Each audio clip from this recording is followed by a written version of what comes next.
Margaret Collins expected a smooth, uneventful flight from Atlanta to Washington, D.C. First class. Quiet.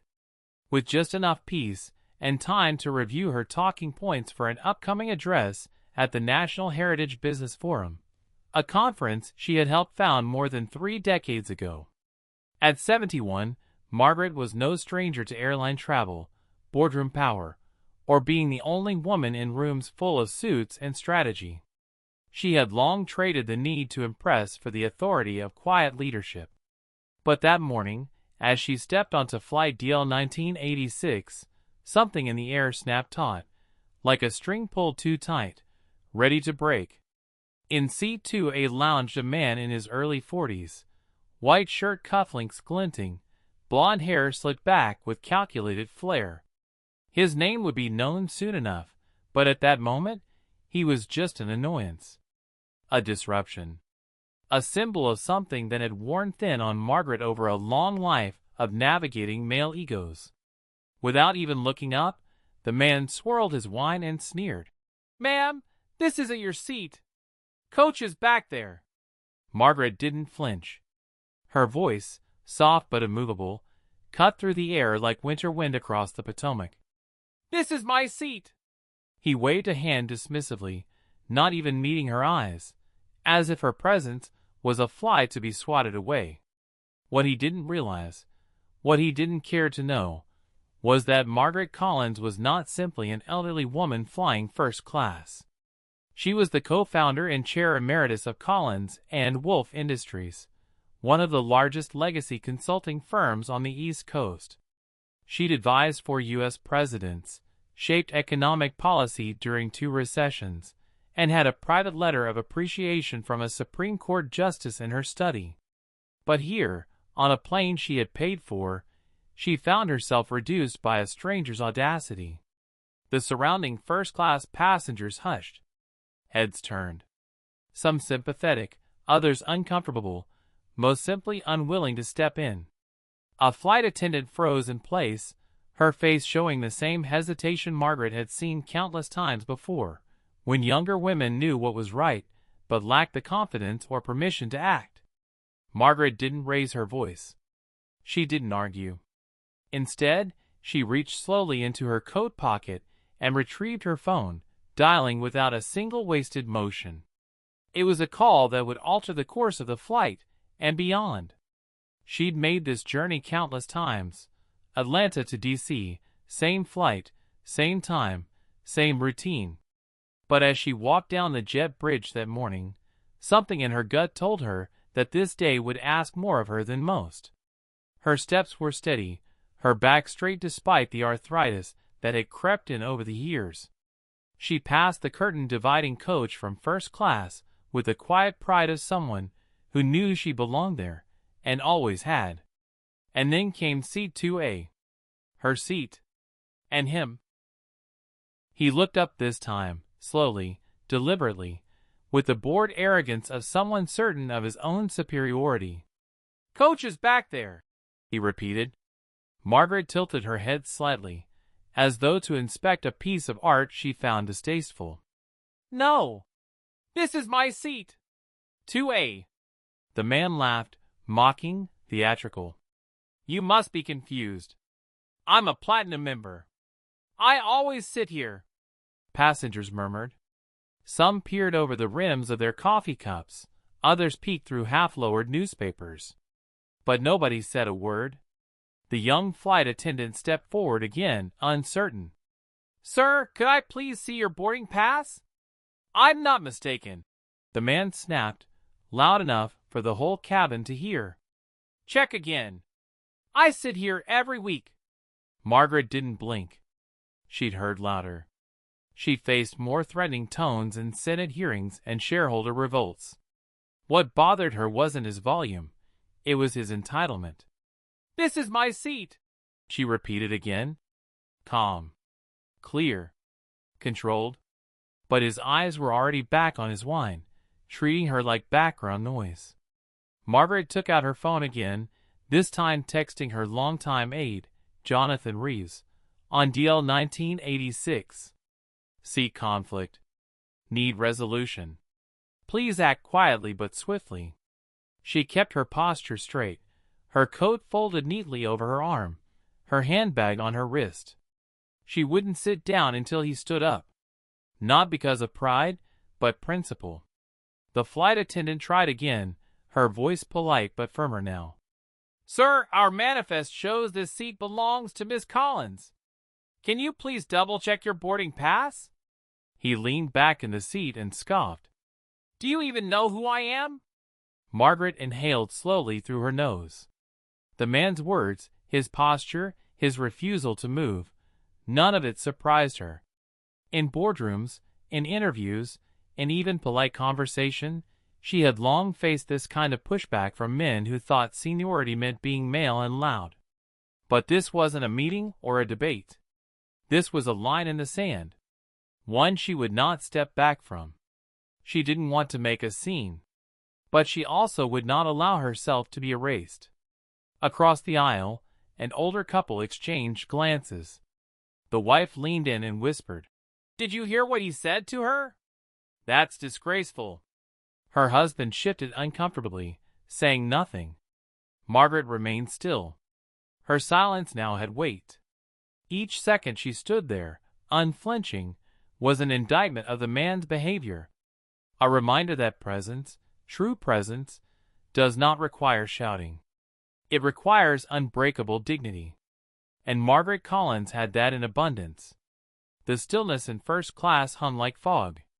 Margaret didn't waver, her spine straight and her gaze focused ahead, not on the man who had arrogantly taken her seat, but through him, as if to say his behavior was beneath her attention. She hadn't come to fight. But she also hadn't come to fold. Thomas Walker, that was his name, though she hadn't asked for it. She heard it from a whisper near the window. Two business consultants who'd recognized him from a finance panel somewhere. He's someone big in mergers, one of them muttered. Lot of noise on LinkedIn. Margaret could guess the rest. Entitled. Puffed up by connections. Used to taking whatever he wanted and expecting people to thank him afterward. He knew who she was now too. Jonathan had moved fast. Only minutes after her text, her assistant had reached airline operations. Somewhere behind the scenes, the wheels were already in motion. But Thomas didn't seem worried. He sat like a king on a throne, sipping from his wine glass, the soft clink of the ice echoing across the tense silence. He had the smirk of someone who'd won this game 100 times and expected this round to end no differently. The murmurs in the cabin grew louder. More passengers began to notice.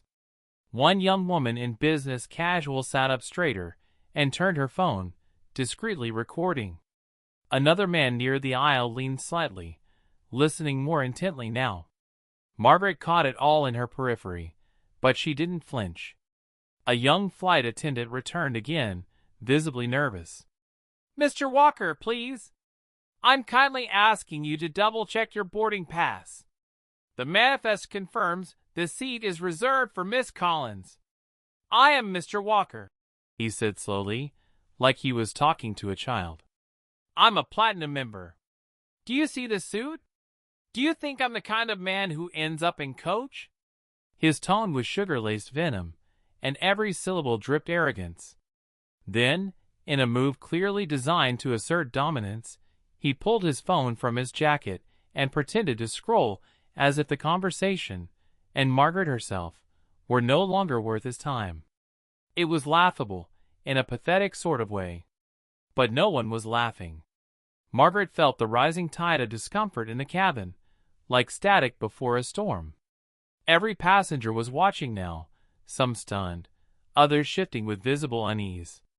They weren't sure which way this would go, but they knew, instinctively, that the woman standing still as marble in the aisle wasn't just any old lady. And she wasn't backing down. Thomas leaned back in the seat and announced to no one in particular. It's unbelievable how these days anyone thinks they can just walk in here and claim anything. There used to be standards. That was it. Margaret didn't speak. She simply reached into her jacket again and made one more call, this time to someone even higher than Jonathan. She spoke quietly but with full composure. "Eleanor." "Yes." "It's Margaret. I'm on DL 1986. Yes, still on the tarmac. Someone is in my seat." "No, not a misunderstanding. I'd appreciate it if you could contact Delta's client services on my behalf." "Yes. Right away." She hung up and returned her phone to her jacket with slow precision. Thomas didn't react. Or rather, he pretended not to notice. He kept swirling his wine. But his lips had tightened. The passengers, however, had noticed. The murmur shifted. Respect edged into the glances now aimed toward Margaret. She wasn't dramatic. She wasn't yelling. She wasn't playing the victim. She was asserting the quiet force of someone who had lived long enough to know exactly when to be silent and exactly when to act. Just then, the curtain at the front of first class parted and a new figure entered. Tall, broad-shouldered, dark blue uniform. The captain. Captain Marcus Reed. His presence changed the air instantly. Seasoned and calm, Marcus was a veteran of the skies. His black skin and steel-gray hair made him a rare sight among airline captains, and a commanding one. He was respected among crew and passengers alike. And when he stepped into the aisle with 2 flight attendants at his side, it was clear this was no longer a minor issue. "Mr. Walker," he said firmly, "we need to verify your boarding pass." Thomas finally sat up straighter, thrown by the tone. "Excuse me? You've been asked multiple times by our staff," Marcus continued. "This is no longer a request. Please present your boarding pass now." Thomas sputtered. "You must be mistaken. I fly this route every week. I sit here every week." Marcus didn't blink. "This is about safety, sir. Everyone must be in their assigned seat before we can proceed." The stillness sharpened. You could feel it in your ribs. Thomas's eyes darted between Marcus and Margaret. He scoffed again, louder now. "You're going to throw me off the plane, for her?" He didn't say more. He didn't need to. The cabin reacted with a collective breath, half outrage, half disbelief. Thomas had said the quiet part out loud. For her. Not for this seat. Not for a mistake. But for this woman. This old white woman who, in his eyes, no longer had a place of power. Not in his world. Marcus didn't flinch.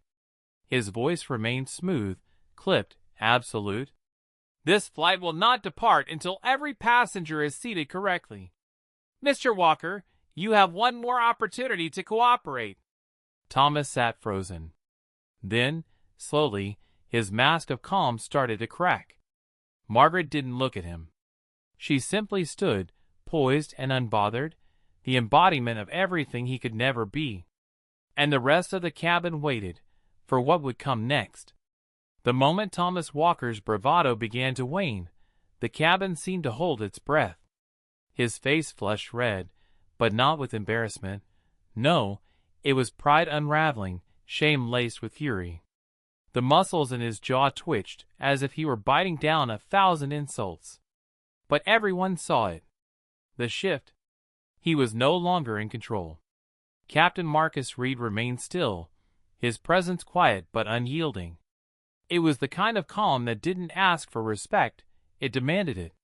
Thomas leaned forward with a grunt and growled. "This is ridiculous.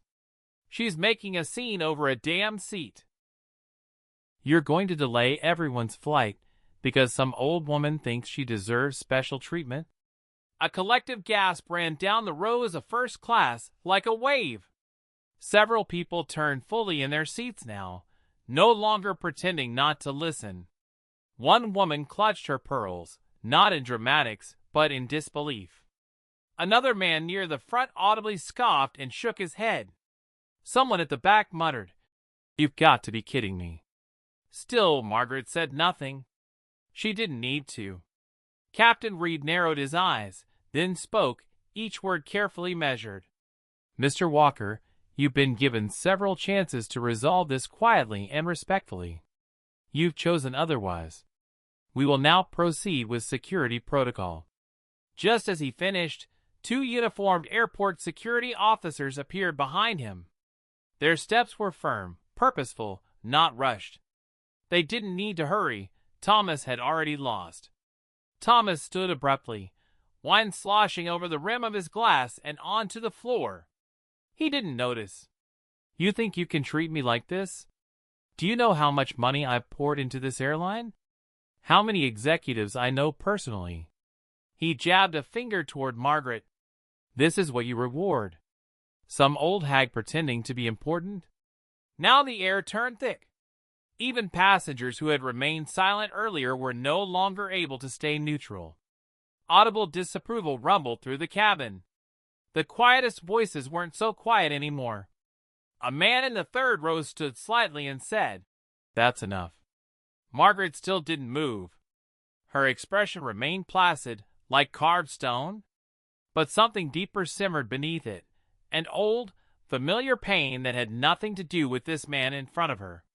She'd lived through decades where women were called too old, too irrelevant, too fragile to lead. Where experience meant being pushed aside for younger, louder, ruder men like Thomas. But she had survived every dismissal, and she had outlasted them all. Thomas now stood flanked by security. His expression flickered between disbelief and indignation. His fingers clenched and unclenched, helpless to stop the inevitable. One officer spoke, calm and low. "Sir, we can either walk out together peacefully, or we will escort you. The choice is yours." Thomas didn't move. He stared at Margaret one last time, his mouth curling into a snarl. "You think you've won? You and your generation are fading out. We're the future now." It wasn't the words that cut, but the desperation behind them. She still didn't respond.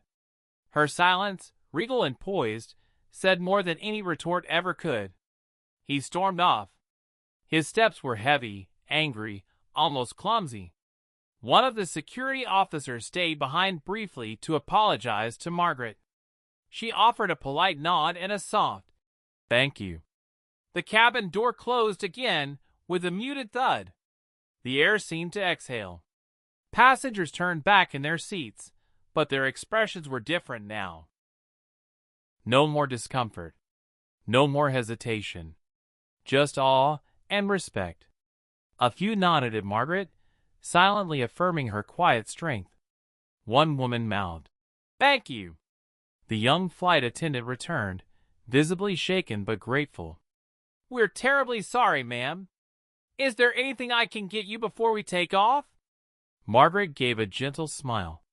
"No, thank you. Just the seat I paid for." That small remark earned a soft chuckle from nearby passengers. Not mockery, relief. The tension had broken. She finally sat down, her body easing into the leather of C2A, her handbag tucked carefully beneath. She smoothed her skirt, crossed her legs, and glanced out the window as the plane began to roll forward. But her mind wasn't quiet. Not yet. The incident had passed. But something told her the story wouldn't stay on that plane. As the engines hummed louder, and the plane ascended into the pale morning sky, Margaret stared out the small oval window. The clouds below looked like hills of whipped cream, soft and far away, yet the sting of what had just happened still clung to her skin like a cold draft. She wasn't rattled by it, not exactly. She had built armor over the years, not out of bitterness, but necessity. But beneath that practiced calm lay something that still ached, not from the insult itself, but from how familiar it felt. It was the same condescension she'd faced at 29, when a Fortune 100 board told her to take notes instead of take charge. The same tone she'd heard at 48, when her own company's investors tried to replace her with a man 20 years younger and half as capable. The only difference now was the gray in her hair and the arthritis in her fingers, but the arrogance from men like Thomas Walker had never aged a day. She exhaled slowly and pulled out her tablet. She wasn't going to waste energy dwelling. Not today. Not when she had a keynote to prepare for. But then the flight attendant returned, kneeling slightly beside her. "Miss Collins, Captain Reed would like a moment with you after takeoff, if you're comfortable." Margaret blinked, then nodded. "Of course." 10 minutes later, with the plane level in the sky and drink service just beginning, Captain Marcus Reed stepped quietly into first class again. His Navy uniform was crisp, but his face had softened since the confrontation. He crouched slightly beside Margaret's seat, an unspoken gesture of respect that struck her more than any apology ever could. "Miss Collins," he said, voice low so nearby passengers wouldn't hear, "I just wanted to personally apologize for what happened. No one should have to experience that, especially not someone of your stature, though really no one at all." Margaret looked at him closely. "You handled it with integrity, Captain. I appreciate that." He nodded, expression sincere. "My daughter's your age, in spirit, if not in years. She's just started law school. I hope she has the spine you have when she's your age. Or even now." Margaret's lips curved slightly, amusement flashing in her eyes. "Let's hope she never needs it. But if she does, make sure she knows where to aim it." The two shared a brief, understanding look before Marcus stood and offered a small bow of his head. "Thank you again for your composure. If there's anything I can do during the flight, you just say the word." When he left, Margaret felt a ripple of something unexpected, validation. Not because of his title or authority, but because he spoke to her not as an inconvenience, but as an equal. It was a rare thing, even now. As she returned to her reading, she noticed a few glances from other passengers, quiet, respectful. A woman across the aisle gave a slight smile. Another nodded subtly before looking away. Margaret acknowledged them with the smallest inclination of her head. Then her tablet buzzed. Jonathan, her assistant, had texted. "Video's online. Already 50,000 views. You handled that masterfully." Margaret's stomach dropped slightly. "Video?" A second message popped up. "Passenger in row 3 recorded it. Whole encounter. It's blowing up. Already on Twitter, Facebook, LinkedIn." Margaret didn't need to open the video to know what it showed. The stillness. Her calm. His aggression. And the moment security escorted him down the aisle, red-faced and snarling. She could already hear the headlines in her mind. Elderly CEO shuts down entitled executive. Woman in her 70s schools arrogant flyer. It made her tired. She hadn't done any of this for attention. She hadn't wanted to become a viral moment. All she'd asked for was her seat, the one she paid for, the one she reserved, the one she deserved. But she also knew that moments like this took on lives of their own. Especially now. She closed the tablet and leaned her head back, allowing her eyes to drift shut. The thrum of the plane filled her ears, and she let her thoughts settle. The worst of the storm had passed. But the wind it kicked up was still blowing. The video would make its way across the country before they even landed in Washington. And by then, the question wouldn't just be about a man who refused to give up a seat. It would be about what her silence and her strength represented. By the time the wheels touched down at Dulles International, the world outside had already changed. Margaret Collins had no idea just how far that video had traveled while she sipped black tea and read quietly in C2A. She had no clue how many thousands of people had watched Thomas Walker's meltdown, or how many reposts her steady silence had earned. Not yet. As the plane taxied, the young woman across the aisle leaned toward her. "Ma'am, I just wanted to say, you were amazing back there," she said, her voice nervous but warm. "I recorded it. I didn't know it would go viral. I just felt like someone needed to capture it. I hope that's okay." Margaret gave her a small nod. "You did what you thought was right. That matters." The girl smiled, half in relief, half in awe. "People are calling you the classiest woman in America right now." Margaret chuckled softly. "Oh dear. That's a lot of pressure." She gathered her belongings with practiced ease and made her way off the aircraft. Her steps were unhurried, steady, dignified. But by the time she reached the terminal, her phone had exploded with messages. Voicemails. Emails. Dozens of texts. She glanced at Jonathan's latest update. "CNN wants you on tonight. Forbes too.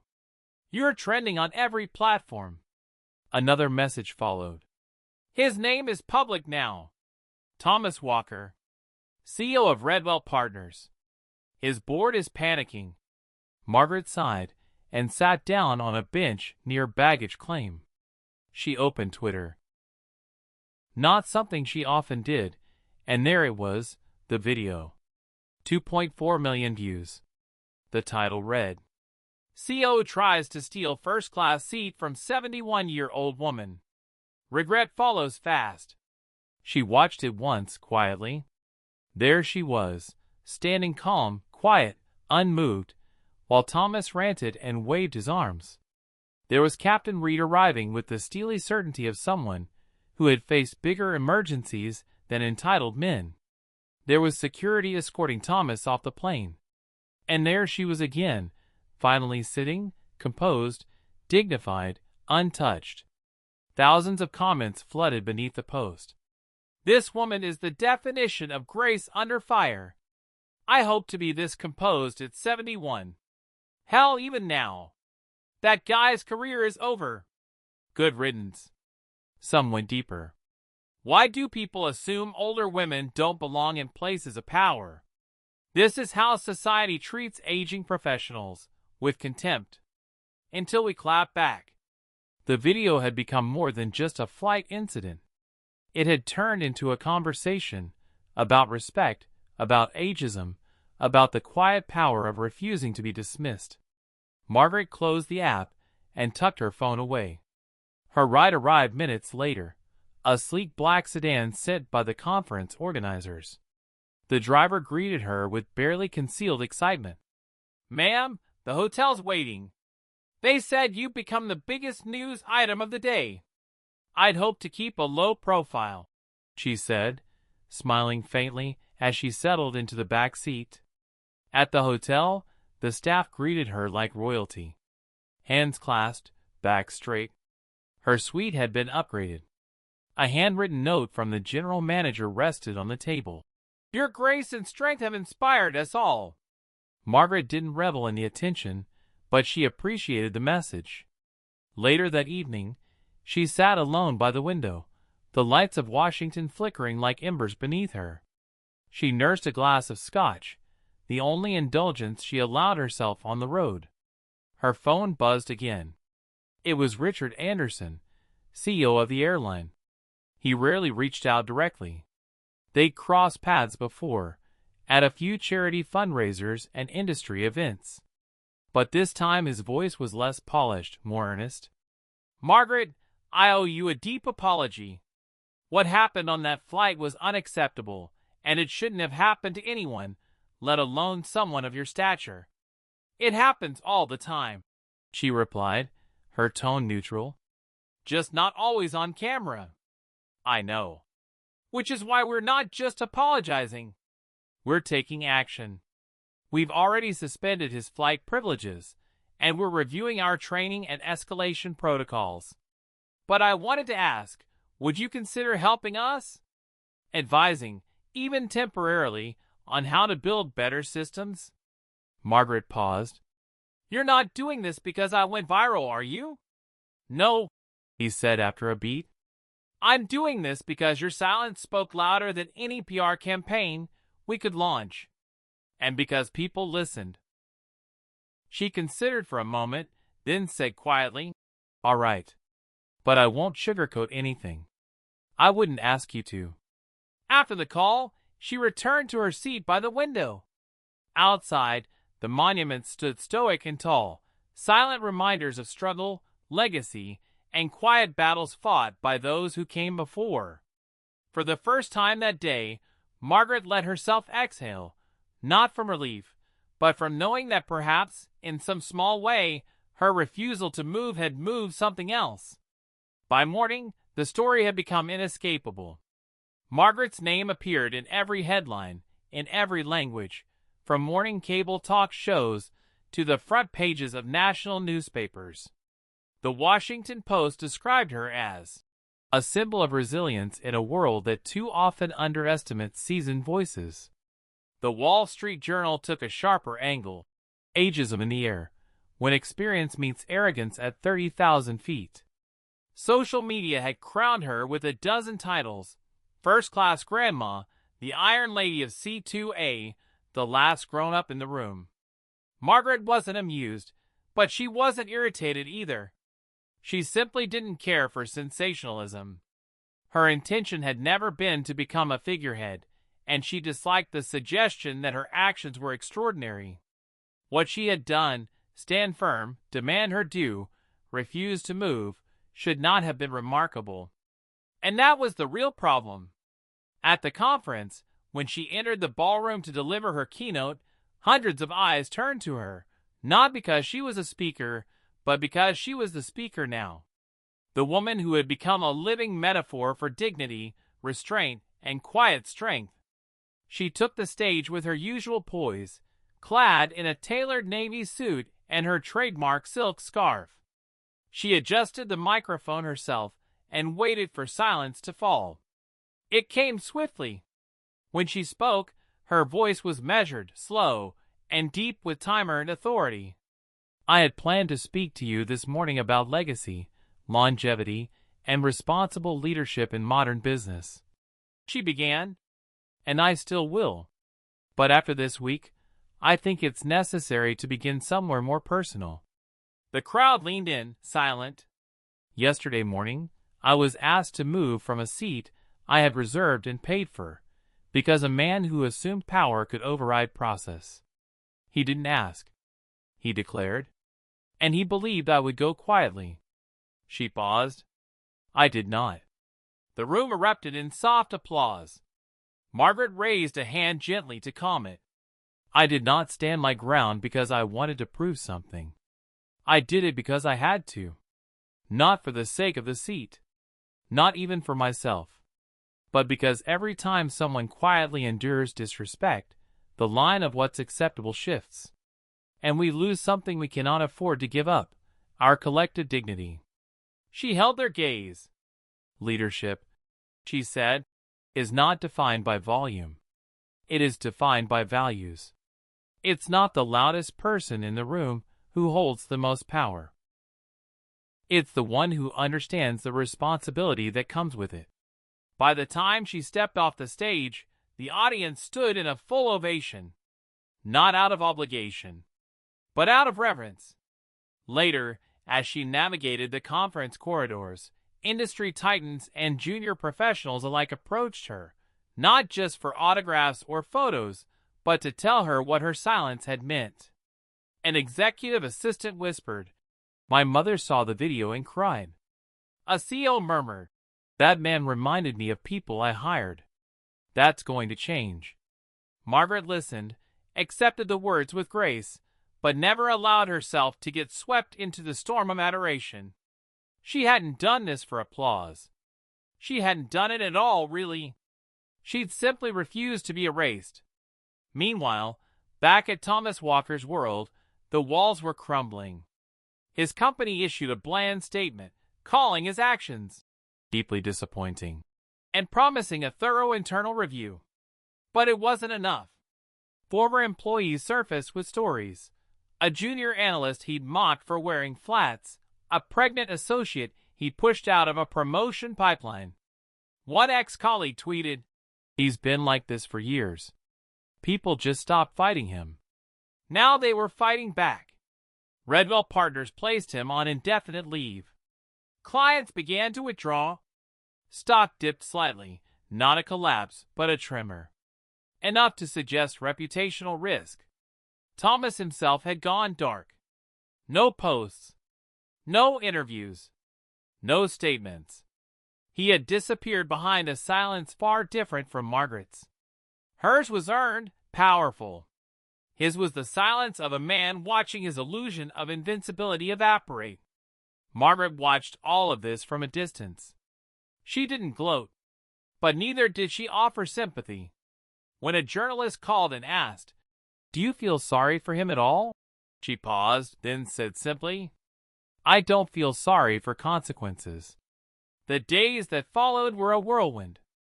Not of media or fanfare, Margaret had politely declined most interviews, but of invitations from organizations, institutions, even government agencies. They didn't want her face, they wanted her guidance. Her wisdom, her ability to endure humiliation without bitterness, her refusal to turn anger into a spectacle. Harvard requested her to speak at their annual Leadership Ethics Forum. A congressional committee on corporate accountability invited her to advise on internal conduct standards. Even her old firm, Collins and Wolf Industries, which she'd left a decade earlier, asked her to rejoin as a senior board advisor. Margaret accepted very little. She wasn't interested in being paraded around as a symbol. But she made time for one thing: the airline's advisory council. True to his word, CEO Richard Anderson had moved swiftly.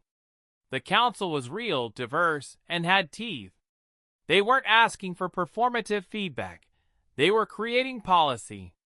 And Margaret was at the helm. In their first closed-door session, she didn't waste time. "Training won't fix culture," she said flatly, looking around the long mahogany conference table. "Not unless leadership actually believes what it teaches." The room fell quiet. "You want to prevent incidents like the one on my flight?" she continued. "Then stop reacting. Start preventing. Make dignity your operational priority, not just a talking point." She proposed sweeping changes. Anonymous reporting lines that bypassed middle management, regular audits of discrimination complaints and their resolutions, passenger dignity clauses and membership programs. She even suggested making executive perks contingent on behavior, not just business class bookings. It wasn't just about the airlines, though. It was about systemic arrogance. "The problem isn't just that people like Thomas Walker exist," she told the council. "It's that they're enabled, for years, by silence. By the small nods, the looked-away eyes, the shrugged shoulders, until someone says, 'Enough.'" And she had said it. Not with volume, but with stillness. Back in Thomas's world, the damage was nearing irreversible. His company, under investor pressure, announced that he would transition out permanently within weeks. Privately, the board was furious, not only at his behavior, but at how deeply it reflected the toxic rot they'd allowed to fester under his leadership. He didn't go quietly. His lawyer floated defamation suits. But the court of public opinion had already ruled. Thomas's name had become shorthand for executive arrogance. He was no longer a leader. He was a cautionary tale. In an anonymous letter leaked to the press, one of his former colleagues wrote, "He made us feel small. Now he's finally seeing what that feels like." Meanwhile, Margaret kept moving. She flew again just a week later, this time from D.C. to Boston.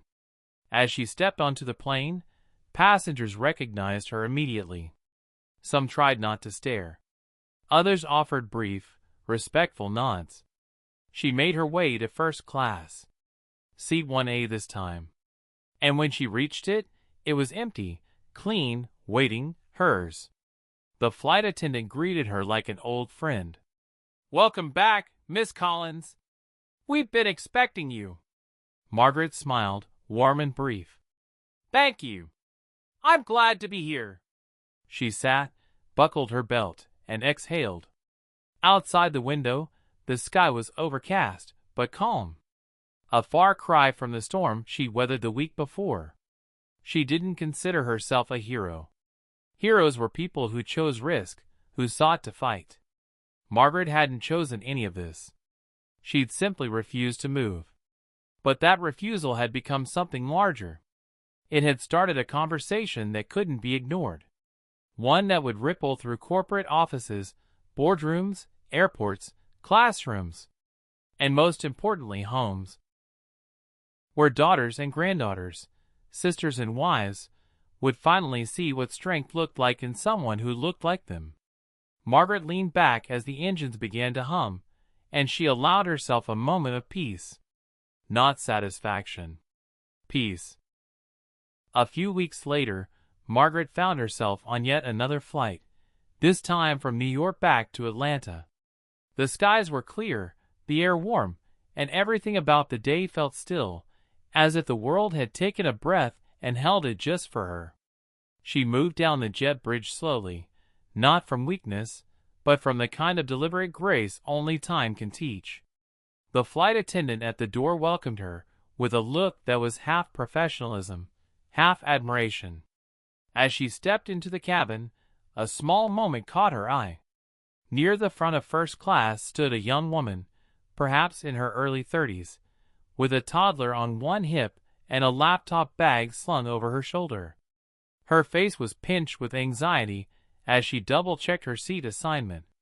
She looked around hesitantly, as though she didn't quite believe she belonged in this section of the plane.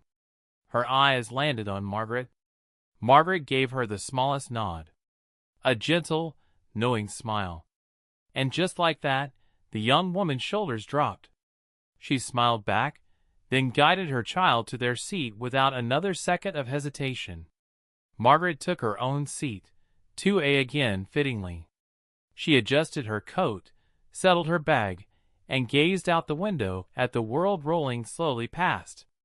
The engines rumbled with that familiar rhythm she'd come to know over decades of travel. A flight attendant brought her a cup of tea without asking. It wasn't on the menu. "Chamomile," the attendant said quietly, placing it down with reverent care. "We remembered." Margaret offered a polite smile and sipped. It was perfect. She didn't think much about Thomas Walker anymore. Whatever remained of him was fading into silence, the kind not born of strength, but irrelevance. She had read that he'd been let go from his company, stripped of his board seats, and quietly withdrawn from public life. No one answered his calls now. His name had been wiped from Revel's leadership page with a cold efficiency he himself had once used to cut others loose. He had lost everything he thought made him important. But Margaret had never been defined by titles or platforms. She didn't need to be praised to know her worth. She had lived a full life of purpose and grit. And in that one still moment on a plane, she had passed something on, not just to Thomas, but to the world watching. The lesson that dignity doesn't demand attention, it commands it. Since that flight, Margaret had received hundreds of letters. Not just from strangers, but from women who had stayed quiet too long. A retired surgeon who'd been dismissed in her final year before retirement. A professor who'd been constantly interrupted in meetings. A cashier who'd been told she was too slow at 62. They weren't asking for her help. They were thanking her for reminding them that they still mattered. And then, one day, a different kind of letter arrived. Handwritten, cream-colored, the kind people rarely send anymore. Margaret unfolded it carefully. "Dear Miss Collins, I'm writing this from a very different place than I was when we met on Flight DL 1986. At the time, I believed my status made me untouchable. I confused power with entitlement, and I used it to belittle others, especially you. I've since lost much of what I built, but in the ashes of that collapse, I saw something I hadn't understood before: humility. I won't ask for forgiveness. I don't deserve it. But I want to say thank you, because your silence taught me what my shouting never could. I've started therapy. I've stepped back from business. I've even spoken to a few of the people I hurt before. I'm not writing this for redemption. Only to say, you changed something in me. Respectfully, Thomas Walker." Margaret read the letter once slowly, then folded it and placed it in her desk drawer. Not out of sentiment, but because some words are worth saving, even if they come late. As the flight cruised quietly toward Atlanta, Margaret closed her eyes and let the hum of the engines lull her thoughts. Outside the window, clouds drifted below like soft trails of smoke from a fire that had finally burned out. She didn't feel victorious. She didn't need to. She felt ready. For the next meeting. The next flight. The next young woman who would walk into first class and wonder if she belonged. And Margaret would still be there, with that same calm smile and quiet strength. A seat earned. And never again surrendered.